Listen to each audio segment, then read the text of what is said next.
Bienvenue dans cette nouvelle vidéo dans laquelle nous allons passer en revue les dernières actualités. Nous allons parler du nouveau fonds d'investissement de BlackRock, ainsi que Floki Inu, et bien d'autres actualités. Restez jusqu'à la fin de la vidéo pour découvrir les dernières actualités, et l'avancement de l'écosystème en général. Bienvenue sur la chaîne Crypto Info.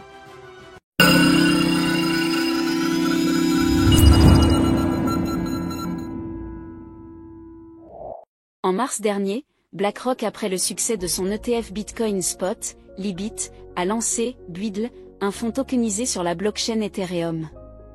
Aujourd'hui, BlackRock annonce l'expansion de ce fonds à grande échelle, avec une intégration sur plusieurs nouvelles blockchains, dont Aptos, Arbitrum, Avalanche, Optimism et Polygon, grâce au protocole Interchain Wormhole. Cette extension vise à attirer les entreprises du secteur crypto et les organisations autonomes décentralisées, DAO. Le fonds BUIDL, accessible avec un investissement minimum de 5 millions de dollars, génère des rendements mensuels pour les investisseurs sous forme de stablecoins. Ces rendements proviennent des bons du Trésor américain et des accords de rachat auxquels BlackRock est exposé. Le fonds devient ainsi un acteur majeur de la tokenisation des actifs du monde réel, avec l'ambition d'améliorer l'efficacité de la gestion des investissements dans des domaines complexes. Carlos Domingo, PDG de Securities, souligne que cette extension à de nouvelles blockchains permet de renforcer l'écosystème BUIDL, attirant de plus en plus d'investisseurs à exploiter cette technologie, pour gérer des investissements de manière plus efficace. Le fonds BUIDL est désormais le plus grand fonds tokenisé au monde, et BlackRock semble bien parti pour dominer l'institutionnalisation de la crypto, après le succès de son ETF Bitcoin Spot IBIT, l'un des plus performants aux États-Unis en seulement 10 mois. Ripple a annoncé lors de la blockchain Day organisée par FGV, qu'elle développait une solution d'interopérabilité permettant de connecter Drex, la monnaie numérique du Brésil, avec des réseaux publics d'actifs numériques tels que Bitcoin, Ethereum et XRP. Cette initiative vise à faciliter l'intégration de Drex, avec d'autres monnaies numériques de banque centrale, CBDC, et à permettre des échanges fluides entre différentes plateformes. Raphaël Terusquin, directeur du développement commercial LATAM chez Ripple, a expliqué que cette interopérabilité aiderait à attirer des investissements étrangers au Brésil, tout en facilitant l'exportation des investissements brésiliens vers des actifs numériques internationaux. Il a souligné que cette avancée permettrait à Drex de se connecter au réseau de CBDC, et aux liquidités présentes sur les réseaux publics, y compris les crypto-monnaies et les stablecoins. Lors de l'événement, la question d'un « ou rapide Drex » a été soulevée, permettant à la CBDC brésilienne d'être utilisée, dans des pools de liquidités et des swaps sur des réseaux publics, comme ceux des échanges décentralisés.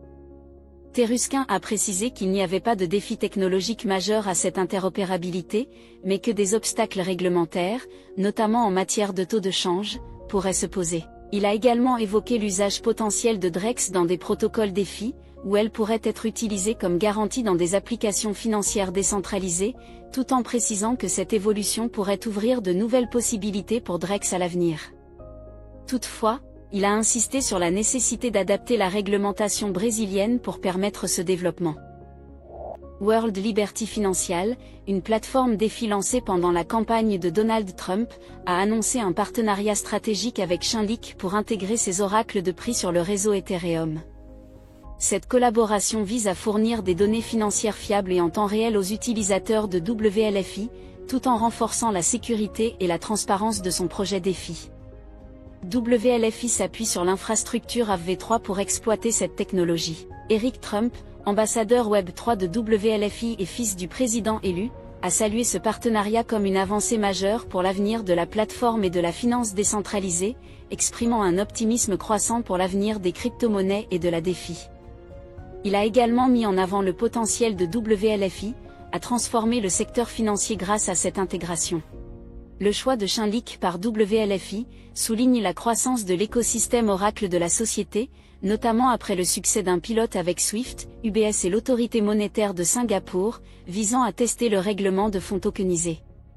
Ce partenariat renforce la crédibilité de Chainlink, qui domine le secteur des oracles en intégrant des données hors chaîne dans la blockchain. Enfin, Chainlink a récemment annoncé de nouvelles solutions de confidentialité pour les transactions privées entre institutions financières, comme le Blockchain Privacy Manager et CCIP Private Transaction, visant à sécuriser les données sensibles et renforcer la confidentialité des échanges entre blockchains privés et le réseau Chainlink. Des législateurs de Pennsylvanie ont proposé un projet de loi visant à permettre au Trésor de l'État de détenir jusqu'à 10% de son bilan en Bitcoin. Ce projet, introduit par le représentant républicain Mike Cabell le 13 novembre, a pour objectif de protéger l'État contre l'inflation en utilisant le Bitcoin comme couverture, considérant que cette crypto-monnaie pourrait offrir une stabilité en période d'incertitude économique. Si la législation est adoptée, le Trésor de Pennsylvanie pourrait investir jusqu'à 10% de son fonds général, 9,7 milliards de dollars, et de ses autres fonds, comme le fonds de secours de 7 milliards de dollars, en Bitcoin. Cabell a souligné que des entreprises comme BlackRock et Fidelity se tournent déjà vers le BTC pour protéger leur portefeuille contre la volatilité économique. Floki annonce une campagne marketing ambitieuse, visant à promouvoir le jeu Morp Play to Earn Valhalla, développé par le projet Floki. L'objectif est de positionner le jeu comme une expérience révolutionnaire et de renforcer sa visibilité en Inde, plus précisément dans la région de Delhi NCR, National Capital Region. La campagne inclut des publicités diffusées toutes les 2 minutes sur de grands écrans LED, dans des lieux stratégiques, et une présence constante sur un panneau statique. Le but est de maintenir une visibilité permanente du jeu. La publicité vise à toucher environ 650 000 personnes par jour, incluant des professionnels, des touristes et des résidents de Delhi, en particulier dans les zones les plus fréquentées et les plus dynamiques de la ville, comme l'aéroport, les zones commerciales populaires et les quartiers d'affaires. Grâce aux écrans LED et aux publicités sur les bus, le jeu bénéficiera d'une visibilité énorme dans des zones stratégiques de la ville. Cela permet de capter l'attention d'un large public, souvent en mouvement, touristes, professionnels, résidents. En étant présent dans des lieux clés, la campagne atteint une population diverse mais connectée, augmentant les chances d'engagement des personnes intéressées par les jeux vidéo et potentiellement le token Floki. Le 20 novembre, Coinbase annonce qu'elle va bientôt lister la crypto-monnaie Floki sur sa plateforme. Uniquement le réseau ERC20 sera pris en charge pour le moment. Et voilà les amis, c'est tout pour cette vidéo. Si jamais cette vidéo vous a plu, merci de vouloir exploser le bouton j'aime, et à vous abonner pour être informé des prochaines vidéos. Merci d'avoir suivi la vidéo, passez une très bonne journée, et à bientôt.